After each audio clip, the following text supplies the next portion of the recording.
Here's a question that was actually given in a GMAT exam in the quantitative section.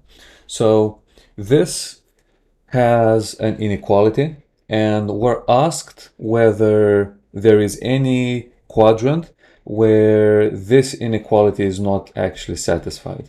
Okay? So let's see how we can deal with this. Now, although we have an inequality, what I would recommend in this case is to convert this to an equality and then take it from there. And we'll look at how to do that more specifically. Now, what I like to do here is I like to separate y by itself on one side and have everything else on the other side. So let's actually do that. So I can write this as follows. So I'm going to write 3y greater than or equal to 2x plus 6. So we just moved a few things around, right? We moved minus 3y to the other side. We moved minus 6 to the other side. Their signs changed, so we ended up with this.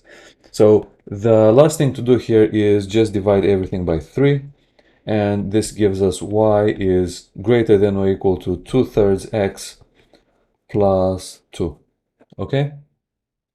So we have to now check in which quadrant, if any, this inequality doesn't actually have a solution, okay? So here's how I would do this at this point. I would treat this as an equality, meaning that I'm gonna look at the line which is given by this here. So let's call that line maybe z. So I'm gonna say z is equal to 2/3 x plus 2. And then I'm going to plot this line on an xy coordinate system. Okay, and then I'm going to look at the y values which are above this line that I'm trying to plot right now. So let's first try to plot this line and see how it looks like. So we have 2/3 x plus 2, which means that we can instantly find out what the y-intercept is, which is 2. So the line will definitely cross this point, which is 2 units above the x-axis. And then we're going to try to find the x-intercept or the root. And to do that, we're going to make this equal to 0. And this gives us 2/3 x is going to be equal to minus 2. So x is going to be equal to minus 3. Okay, so the x-intercept or the root is 3 units to the left of the y-axis. So it's going to be here. And because we're dealing with a straight line, any straight line is uniquely defined by just 2 points. So we can draw that line just by connecting those 2 points like that. Okay, so that is my Z line. But that's not what the question is asking. The question is asking where are the solutions of y, or where are the solutions of y not located, more specifically. So if this line is z, and if our y is greater than or equal to z, it means that y is everywhere above the yellow line. Okay, so being greater than this means that y is going to be above z. Okay, so everything above z is actually a solution to this inequality. Okay, and everything underneath that yellow line is not a solution to the inequality. So from this, you can actually easily see where or in which quadrant the solution is not satisfied, right? So if this is quadrant 1, then there are solutions in quadrant 1, right? So everything above this part of the line is in the first quadrant.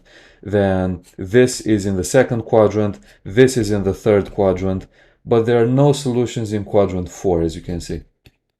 So there's no green area basically in quadrant 4, which means that the correct answer in this case is E. Okay, so quadrant 4 contains no solutions for this inequality here. Okay, now I want to look at a slightly different question, which we're gonna solve in a similar manner. Okay, so here we have this. We have an equation, right? There's no longer an inequality involved. And this says this equation, which is having some absolute values in it, encloses a certain region of the coordinate plane. And the question is, what is the area of that region? Okay. Now, I know absolute values usually scare a lot of students. So let's try to understand how exactly we do this. So the absolute value, just as a quick reminder, is, or the absolute value of a number, let's call this number x, is equal to x. So we can ignore the absolute value if x is at least 0 and is minus x if x is below 0. Okay, and let's look at an example for this. Now if I have the absolute value of 3, okay, so 3, the stuff in the absolute value is above 0. So in this case, we can just ignore the absolute value, so we get 3. If we do the absolute value of minus 7, then we're in this case. So whatever's in the absolute value is negative, so this becomes, according to this, minus 7, which is 7. Right, so basically the absolute value just makes everything negative positive, and everything positive, it just leaves it as it is. Okay? Right, now in this case, when you have something like this, you have to treat this in a case-by-case basis, okay?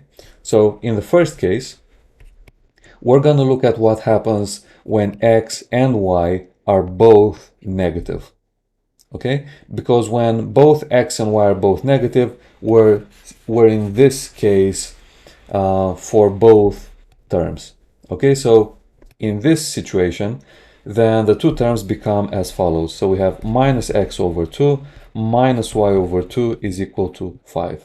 So we got rid of the absolute values, and now we're going to rearrange just to get something in terms of y, just to make y the subject of this equality.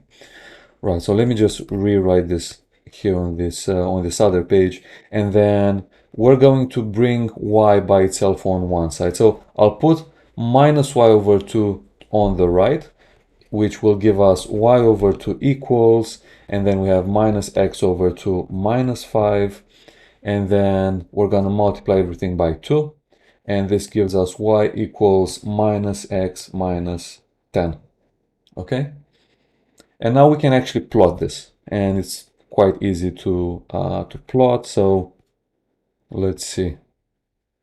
So this is x, this is y. So minus 10 is the y-intercept, meaning that the straight line is going to intersect the y-axis here at 10 units below x.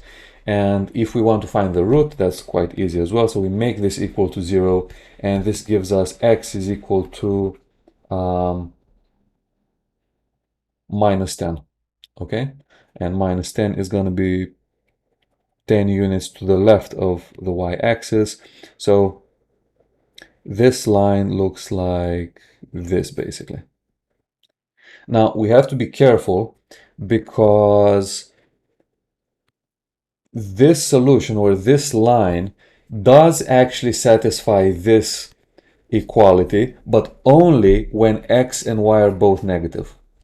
Okay, that's how we got to this solution in the first place, by assuming that x and y are negative.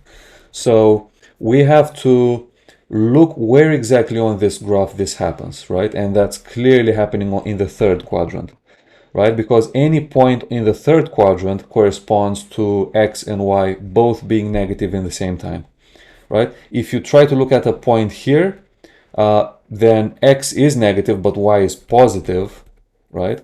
And here we have the opposite. So here we have x positive and we have y negative. So the only thing that actually works is when x and y, or when the line is strictly in this third quadrant. So let me just put those like that.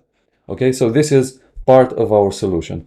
Now we're going to look at the second case, when only one of them is negative. So let's say maybe x is positive and y is negative. Okay, so if that's the case, our original absolute value equation becomes as follows. So x over 2. Now, because x is positive, the absolute value here doesn't do anything, but here it does. So this becomes minus y over 2, and this is equal to 5. And as before, we're gonna separate y by itself. So we have y over 2 equals x over 2 minus 5. So y is equal to x minus 10. So we're going to plot this on the same graph, okay? Now keep in mind that here x is greater than 0 and y is negative. So in this case, we're going to be in the fourth quadrant. Okay, because in the fourth quadrant we have positive x and we have negative y. So if we try to plot this, so x minus 10 means that it has a minus 10 intercept, and the root of this is x equals 10. And you can actually convince yourself that's the case. We have a positive slope now, so we're dealing with this. Okay, so any point on this line is a solution to this equality. Also, any point on this line is a solution of the same equality. Now, what we have to then do is just to sort out the other two cases. Okay, so in the third case, we have x negative and y positive. So this will give us minus x over 2 plus y over 2 is equal to 5, which means that y over 2 is going to equal 5 plus x over 2. So y will be x plus 10. Right, so y equals x plus 10. This straight line has to happen in the second quadrant, because in the second quadrant we have y positive and x negative, and this will look like that. So we have a 10, a plus 10 y-intercept, and we've got this sort of shape. And I think at this point you should have a good idea how the rest of the shape looks like, but let's look at the fourth case as well. So in the fourth case, x and y are both positive, so the absolute values just go away without doing anything. So that's x over 2 plus y over 2 equals to 5, which means y over 2 is 5 minus x over 2. So y is 10 minus x. And you can convince yourself that 10 minus x corresponds to this line. And it's purely in the first quadrant. Okay? Right, that's it. So that's how this graph looks like. It's not entirely to scale. It looks like it's a bit more, it looks like minus 10 is a bit more below than 10 is above the x-axis, but yeah, that's essentially it. So the question is actually asking us to find the area of the region. So one easy way to do that is to see that this is made up of two triangles which are back to back, or yeah, I guess you can say that.